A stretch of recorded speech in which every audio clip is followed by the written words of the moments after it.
Hello, fellow members of the Midnight Society. Welcome to another special episode of the Midnight Society where I'm going to be giving a quick, spoiler-free review of the third and final episode of the 2019 Are You Afraid of the Dark revival series on Nickelodeon. Now again, it is spoiler-free, but there will be a spoiler section at the end in case you want to stick around and hear more. So, third episode. The title of this episode is Destroy All Tophats, and if you've watched any of the other two reviews I did on the first two episodes, you will know that I've been having a blast with this series. It's been so good. In fact, I made quite the bold statement on the last episode. I said that I didn't expect anything to change across all three as far as like production value and the story and all that kind of stuff and the acting, and I was wrong. I was wrong. I'm sad to say I'm a little let down by this final episode. Production value and all that's the same. Nothing has really changed there. And the acting is still consistent across the board. It's the writing, however, where things take a sharp dip in this episode. And I won't, again, not going to get into anything plot related, but it's just, whereas the last episode had more background on like the carnival, like getting into the carnival, and we got some practical scares mixed with some digital scares, and this just like feeling of hopelessness at the end, and still tying into the original scary story that was told, was very good. And I was really anxious to see how they were going to end this, and they just, I don't know, they fell into this weird trap of like all these cliches, just so many things that you could see coming. Like they tried to throw in more twists and turns, and it just, I don't know. I saw everything coming a mile away. It may not be that way for everybody, to be fair, but there weren't really any scares this time around. They used some more digital than practical. The places where they were practical, it wasn't good. And good is the wrong word. It's just they didn't show anything. So in the previous episode, there's a scene where they're in like a bog, and these kind of like undead zombie things come out of the water. And those things, like the makeup is phenomenal on them, right? They look terrifying. This time around, there's a similar scene in that same like bog, but whatever's popping up out of the water is not these zombie things. It just looks like a dude in a coat with long hair. He just looks wet, and everything happens so quickly that you don't get a good look at him, but you never really feel the same menace as it was in the previous episode. Like if it had been those zombie things popping out, whoo, yeah, but that's not what happens. The finale is kind of a letdown too. I feel like the villain of the piece doesn't really offer much of a threat. Pretty much like 3/4 of the way through the story. I was, even the acting from this guy, who I feel like had a real opportunity to just play it up. I mean, you're this creepy ringmaster at this traveling carnival of doom. You know, I really was hoping for something just big and over the top, and he gets to do that like in one place, and then after that, he just comes across as a little whiny, I guess, for lack of a better term. So, yeah, I was just expecting, like you were lead me up this hill on a roller coaster, and I was expecting this huge just thrill ride all the way down, and it kind of left me wanting more. The way the episode ends, it could very well lead this into either another special, like next year, like maybe they do this thing once a year, which honestly I would be fine with if they just did this like a 3-parter every year with a new story. Or a new series of stories, rather. I'd be cool with that. If they did end up turning it into a new series for kids, I think that would be awesome. I don't think the production value would be able to be maintained. Like this, seriously, had so much money that felt like it was put into it. A lot of love and care. Like whoever made this, I feel like they really respected the original, even though they went their own direction with it. You know what I mean? So, all that being said, where do I stand on this episode? Unfortunately, it does not meet the approval of the Midnight Society. However, the series as a whole definitely does, and if you haven't watched it yet and you're a fan of the old series, I strongly recommend you do. Or if you have kids that are into the horror genre and like that sort of thing, definitely have them check it out. I think they will have a good time with it. it's now time for spoilers. So if you haven't seen it yet, then you might want to turn this off, walk away, go do something else. If you have seen it, or if you just don't care and you want it spoiled, then please stick around. Okay, spoiler time. So, what this episode does well is that it gives us more backstory on the Carnival of Doom in some flashback sequences. And to me, the way it's presented, at first it's just like thrown at us, but then at a certain point, there's a character that is giving us the backstory. And it's done in a way that's sort of like he's sitting with the Midnight Society around a circle and he's giving the story. So it's almost like, again, paying that homage to the actual storytelling process, right? And then at the same time, we're getting some new information about this carnival that we didn't have before. That's what it does well. Where it falls down is everything else. So if you've been watching all the way through, you know that where the last episode left off, the carnival had vanished. Gavin had disappeared. Everyone forgot the carnival was there. And then Rachel is like determined that she's going to finish this. So that's where we left off. That's where we're starting. So she has to go through the process of getting all of the Midnight Society that have forgotten they even went to this carnival to, like, not remember, but convince them that there is something going on and she needs their help. So there's this kind of running gag about how she's like really convincing.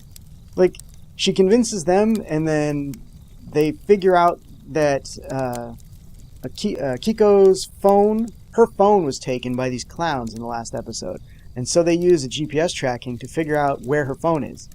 And it's in Idaho, which apparently is where Rachel was originally from. So they convince her older brother, who's a cop, to drive them to this carnival. And they don't show what Rachel says to him, but Kiko's like, no, he's never going to help us. Never in a million years. And then they cut to him and he's like, yeah, okay. She's very convincing. And it gets repeated a couple times, and it's like, if she was so convincing, then why in the last episode when she gave her impassioned speech, everybody was like, nope, I'm out. And it was Gavin that had to convince them to help her. So, well, that was a little weird. There was also, in the second episode, after the carnival is established that it's real, everyone gets flipped out. And they're considering like kicking Rachel out of the Midnight Society. And so they're like, we're going to have a vote on it. She overhears this. So it's been playing on her mind ever since then. In the second episode, she brings it up with Gavin. And he's like, no, we'd never get rid of you. And then it gets brought up in this episode again. So again, they've all forgotten yesterday's events. So they don't even know that she met with them to tell them that the carnival is real. Because nobody even knows the carnival came to town. So when she gives them that information again, once again, they're like, I think we might want to kick you out of the Midnight Society. And then she's like, oh, not again. And then it gets brought up again later on in the episode with Gavin once they rescue Gavin. And she's like, you guys never had your vote. And he's like, what vote? And he's like, you guys were going to vote to have me out of the Midnight Society. And he's like, oh. And you're like, why does this keep getting brought up? And then they cut from that to them having a meeting. And when she gets there, they're like, all right, it's time for the vote.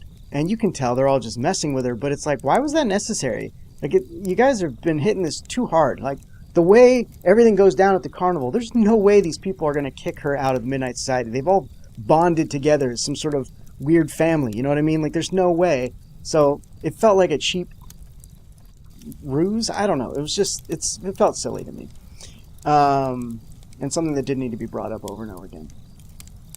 When they go back to the carnival, they meet a character who claims that he's going to help them. And right out the gate, I was like, no, he's setting them up. They give no reason why he would help them. And I was hoping for that.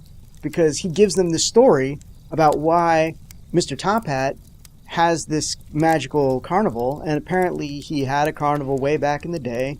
And he had some money troubles. And so he rushed a lot of things to get it going. And I guess one of the rides collapsed and killed a bunch of people. And so his career is over. So some shady person with weird voice effects shows up and is never seen. And they offer him a chance to have his carnival back. And that he can go from town to town and nobody will ever remember he was there. And So he essentially sounds like he makes a deal with the devil, right? And it's been said that there's one child who will be immune to his powers, and she'll remember, and she is destined to stop him. So at that point, I was like, really? We're really doing this? We're doing the chosen one thing? And obviously it's Rachel, who was a child that, just as I stated, had gone to... sorry, when I say just as I stated. In the previous episode that I stated that she went to this carnival when it was in Idaho, and she was the one that escaped and remembered. And that's what makes her so special, is because she's the one that has the power to defeat Mr. Tophat. Well, they just got to destroy his Tophat.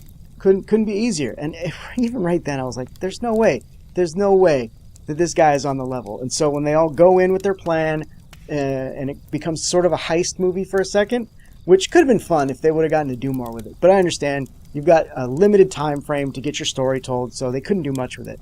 Everyone gets captured, and it turns out that it was all a trap, right? Even as it was happening, I was like, I hope, if this is a perfect trap and they all fell for it, if this guy actually told her Mr. Tophat's weakness, I was gonna have mega problems. I was gonna be like, why? Why would you tell him that? If it's all fake, why wouldn't you just make something up? Well, turns out he did make something up, and Mr. Tophat's the idiot, because he has her captured, has everyone enslaved. They're gonna murder her in front of all these people at the carnival, thinking it's all part of the show, and he just flat out reveals to her, and he's like, oh, and this hat? Well, it looks good. It's not the source of my powers. And I thought, okay, oh, cool, leave it at that. Then she'll have to figure it out. And then he just flat out's like, it's the cane. And he holds up his cane, and I'm like, why would you do that? And then shortly after that, she escapes and steals his cane. And then they all run away. Everyone gets recaptured except for her. But once her friends get recaptured, you hear his voice, and he's like, I have your friends, you have my cane, come meet me. And when she goes to the meeting, I was really, this is where I was like hoping this guy was going to just dial it up to 11. You know what I mean? Just creepy ringleader, sold my soul kind of a thing.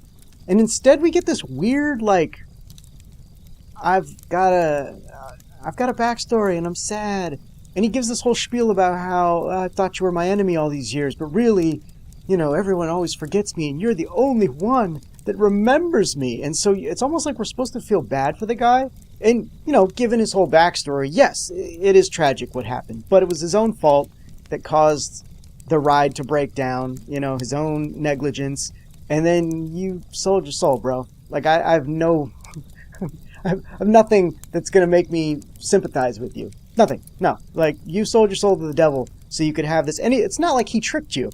He was never like, you can have your carnival back. Just sign here. He was like, hey, you can have your carnival back, and it'll be a big success. Only catch is, no one's going to remember you've been there. So that was in plain text right out front. So again, there's no reason for me to feel bad for this guy at all. But he gets all whiny and tries to, like, make a deal. Like, we could, you know, team up. Like, give me the cane back, and I'll give you your friends back, and you can let the world know about me, and blah, blah, blah. And then she's just like, I ain't going to do that. This cane controls people. Boom. Boom, like, apparently she didn't have to sign the deal with the devil to be able to access the powers of the cane. But whatever. So she starts, like, knocking people down with force powers.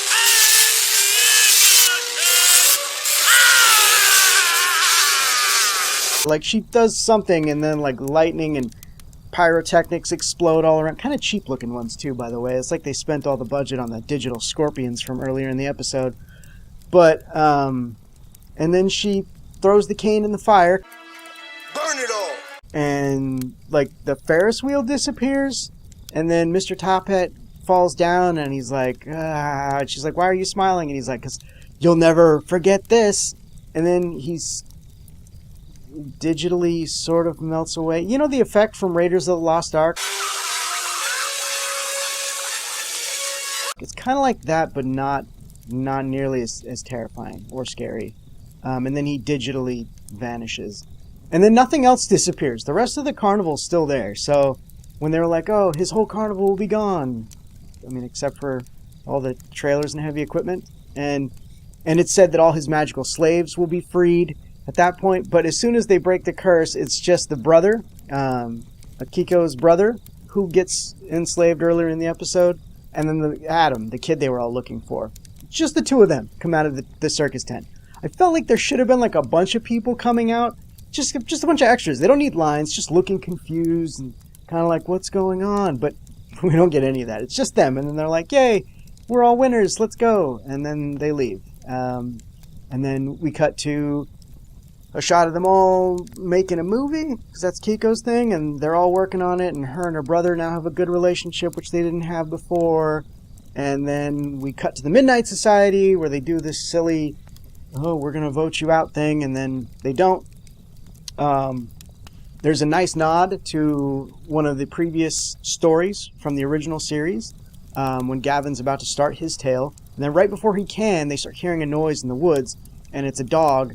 And Adam stumbles in looking for his dog, and he's like, what are you all doing here? And then they're all like, should we tell him? And then Rachel turns around and is like, hey, Adam, do you like scary stories? And it is a bomb way to end the episode. Like her face and the shadows on it and the way she says the question, it almost gives you chills. Like, it's a really nice way to end it and still be like, oh, so if they do this again, now Adam's going to be brought into the fold, which is kind of cool because you get to see his character a little bit, and him and Rachel sort of build like a tiny little friendship that we don't get a lot of time to. So that's cool.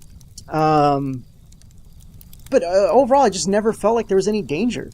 Like when she, as soon as she gets that cane, it's just like, okay, well, nothing felt like there was any danger at all for the remainder of the episode. And even when she goes to confront Mr. Tophat, I honestly thought there could have been something. Just some, if he would have been playing it up more, just some menace that might have made her feel afraid. Because that's the whole thing, is like, fear is his weapon. Yet he doesn't use it at the end. I don't know. I was very confused by that. And again, let down. A couple other places where the writing seemed to suffer, they threw out these weird character developing things that would have made more sense had they come up in previous episodes. Again, you're telling one long story, so there's some backstory with a couple of the characters where it's clear that they like each other in a maybe just a platonic sort of way, right? And hang out in the Midnight Society, but apparently in school and in public, that's not okay.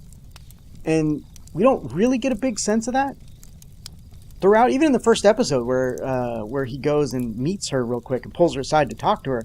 She's not like, ew, don't talk to me. She's just like, I'll catch you guys later, to her friends, and then goes and meets him real quick. And even then, she's like, hey, we don't talk about Midnight Society business here. But there's never like you're a nerd on the surface, and I am not, so we can't hang out. And it doesn't really come up again in the second episode. Like when they go to the carnival, those two immediately break off together. So you can tell like they're into each other, whether it's just friendly or not.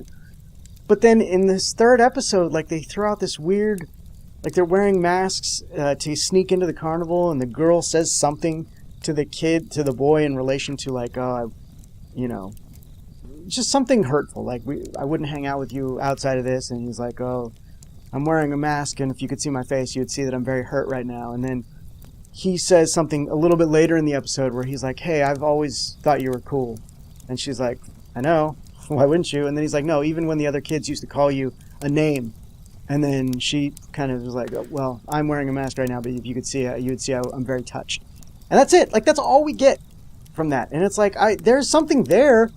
Give me more. You had 3 episodes to do this, but you spent so much time on Rachel, and look, she's the main character. That's fine. But you could have worked in a scene or two that would have developed this a little bit better. So, overall, the series, I think, was really, really strong. And I still recommend it. Don't get me wrong. I know I'm complaining a lot right now, but that's just, when something's really good, you gotta find the little things to nitpick. So, please let me know what you guys thought of the third episode and the revival as a whole.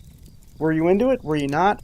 Are you a purist? Was this just everything wrong with Are You Afraid of the Dark today? Please let me know in the comments below. I would love to hear from you guys. And if you haven't already, please check out the regular Midnight Society episodes where I go through and I give a recap and a review of every episode from the original run of Are You Afraid of the Dark.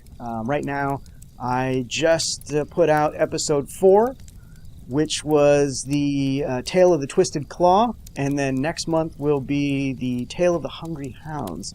So please check that out. You can find links to it somewhere. And yeah, until next time, are you afraid of the dark?